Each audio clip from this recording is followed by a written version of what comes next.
فرش التراب يضمني وَكَفَّلَهَا زَكَرِيَّا، اور اسے دے دیا زکریا کی کفالت میں۔ اگرچہ اس کے معاملے میں تو باقی تفصیل آتی ہے، کیونکہ اشارہ آگے چل کر قرآن میں بھی ہے، تفصیل تورات میں انجیل میں ہے کہ ان کے لیے جب یہ طے ہو گیا کہ ہاں ٹھیک ہے یہ بچی جو ہے حنا کی بیٹی کو ہم قبول کرتے ہیں اس معبد اور ہیکل کے خادموں کی حیثیت سے،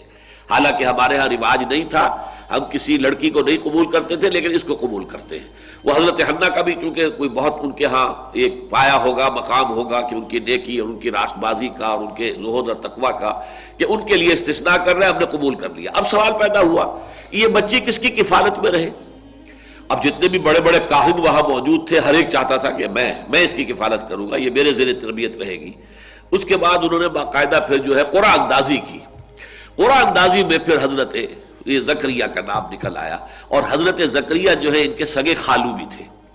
حنا کی بہن ان کے گھر میں تھی۔ تو حضرت زکریا کو اللہ تعالیٰ نے، اللہ فرما رہے ہم نے اسے کفالت میں دے دیا زکریا کے، یعنی وہ تفصیل یہاں بیان نہیں کی گئی کہ کس طریقے سے ہوا ہے، وہ چونکہ قرآن اندازی کے ذریعے سے ہوا ہے، قرآن کے فیصلہ بہرحال اللہ تعالیٰ کرتا ہے جس کے نام پر قرآن نکلا۔ وَكَفَّلَهَا زَكَرِيَّا۔ اب یہ کہ اس لمبی داستان کو مختصر کرتے ہوئے بات ہو رہی ہے، اب گویا کہ حضرت مریم بڑی ہو گئی ہے، سمجھدار ہو گئی ہے، ان میں شعور پیدا ہو چکا ہے، جوان ہے۔ کلما دخل علیہا زکریا المحراب،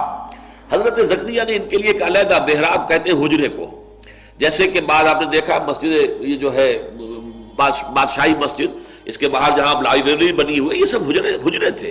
کہ کوئی درویش آئیں یہاں پر رک جائیں، کوئی فقراء آئیں وہ یہاں پر قیام کر لیں، تو یہ سارے اس طرح کا حجرہ جو ہے وہ حضرت مریم کے لیے بھی ایک علیحدہ سے تعبیر کر دیا گیا ہیکل کے ساتھ۔ اور اس حجرے کے اندر جب بھی حضرت زکریا جاتے تھے، کلما دخل علیہ زکریا المحراب وجد عندہا رزقا، وہ دیکھتے تھے کہ مریم کے پاس تو بہت عمدہ کھانے موجود ہیں اور بے موسم کے پھل موجود ہیں۔ اس میں رزق کی دو کی گئی ہیں وضاحتیں، ایک تو ایک رزق سے مراد ہے علم، ذہانت، فطانت، حکمت، معرفت کے موتی، یہ ہے معنوی رزق، اس کو بھی اللہ تعالیٰ نے رزق قرار دیا ہے۔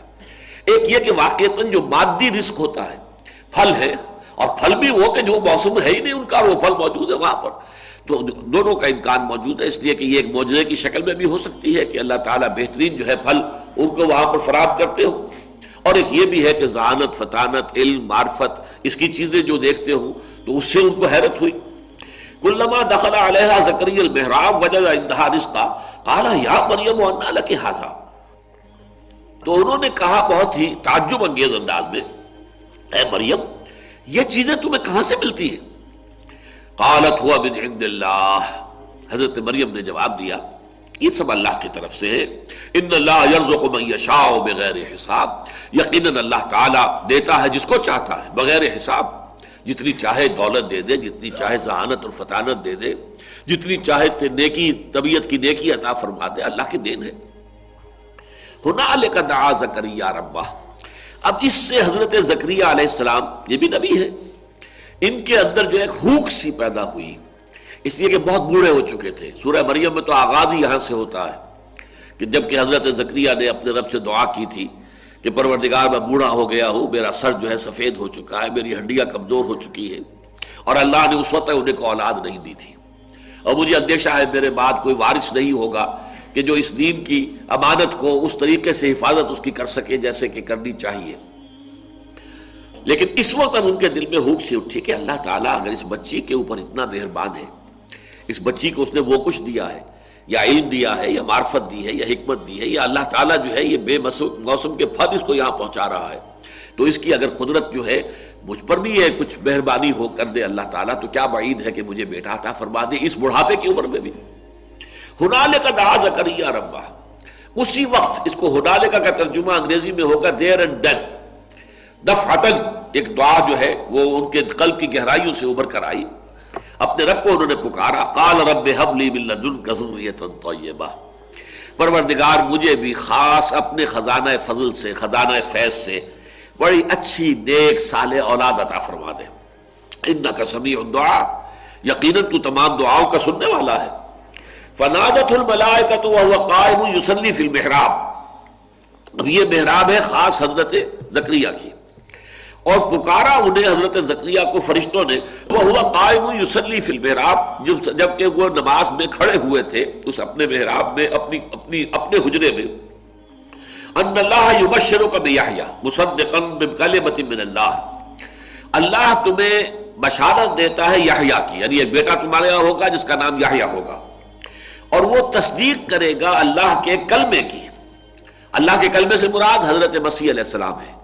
اس لیے کہ حضرت مسیح علیہ السلام کے وجود میں آنے میں جو باپ کا حصہ ہے وہ اللہ تعالیٰ کے کلمہ کن نے ادا کیا ہے، جیسے کہ کلمہ کن سے ہر شے عدم سے وجود میں آ جاتی ہے، انما امرہ اذا اراد شیئا ان یقول له کن فیکون۔ تو یہ جو انسانی ولادت ہے، ظاہر بات ہے کہ اس میں ایک ماں کا حصہ ایک باپ کا حصہ ہے، وہ باپ والا حصہ چونکہ یہاں نہیں تھا لہذا یہاں پر اللہ تعالیٰ کا ایک خاص کلمہ جو ہے وہ اس کی جگہ پر کن، اس نے گویا کہ اس کی جگہ لی ہے، تو گویا کہ حضرت مسیح علیہ السلام خاص طور پر کلمۃ اللہ ہے، اللہ کا کلمہ ہے، تو وہ تصدیق کریں گے اللہ کے کلمے کی، وَسَيِّدًا، اور وہ بڑے سردار ہوں گے، اونچے رتبے والے ہوں گے، وَحَسُورًا، اور بہت ہی نیک ہوں گے، مجرد رہیں گے، انہیں دنیاوی لذتوں سے، آسائشوں سے اور شہوات سے کوئی سروکار نہیں ہوگا، وَنَبِيًّا مِّنَ الصَّالِحِينَ، اور وہ نبی ہوں گے صالحین میں سے۔ یہ ہے جو کہ خوشخبری حضرت زکریا کو مل رہی ہے جبکہ وہ نماز پڑھ رہے تھے اپنے محراب میں، اپنے اس حجرے کے اندر۔ اب دیکھیے یہاں یہ معاملہ سامنے آ رہا ہے کہ اگرچہ خود دعا کی تھی لیکن اس دعا کا ایک خاص وقت تھا کہ حضرت مریم پر جو بھی اللہ تعالیٰ کی رحمتیں اور اللہ کی طرف سے جو بھی انعامات کی بارش ہوئی تھی اس سے طبیعت میں ایک دم جو ہے غیر اختیاری طور پر وہ جوش پیدا ہوا اور دعا کر لی، حالانکہ انتہائی خود بوڑھے ہو چکے تھے، ساری عمر بیوی جو ہے وہ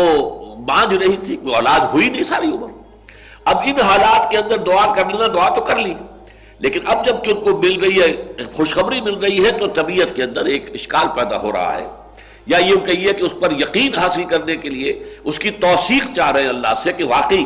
یہ بات ہو جائے گی۔ قال رب انا یکون لی غلام، کہا انہوں نے کہ پروردگار میرے کیسے بیٹا ہو جائے گا، وقد بلغنی الکبر، جبکہ مجھ پر تو بڑھاپا مسلط ہو چکا ہے، وامراتی عاقر، اور میری بیوی جو ہے بانجھ ہے، ساری عمر بانجھ رہی۔ قال کذالک اللہ یفعل ما یشاء، تو فرشتوں نے جواب دیا کہ اسی طرح ہوگا، اللہ تعالیٰ کرتا ہے جو چاہتا ہے، اس کو کسی وسائل کی ضرورت نہیں ہے بلکہ اس کے لیے تو کلمہ کن کہہ دینا کافی ہے۔ قال رب انا یکون لی غلام وقد بلغنی الکبر وامراتی عاقر،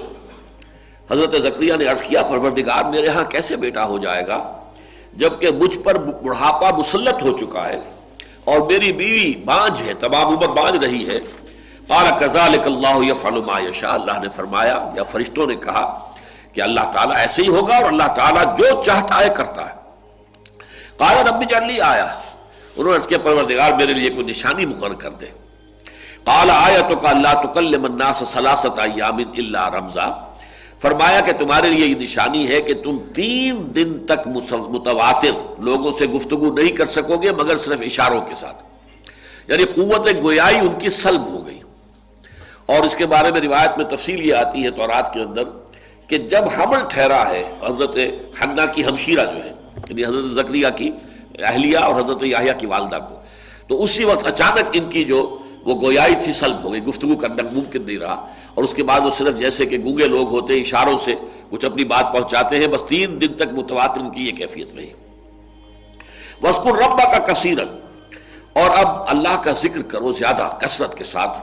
وَسَبِّحْ بِالْعَشِيِّ وَالْإِبْكَارِ، اور تسبیح کرو اپنے رب کی صبح بھی اور شام کو بھی، تسبیح و تحمید کے اندر لگے رہو، اور یہی در حقیقت نشانی ہے۔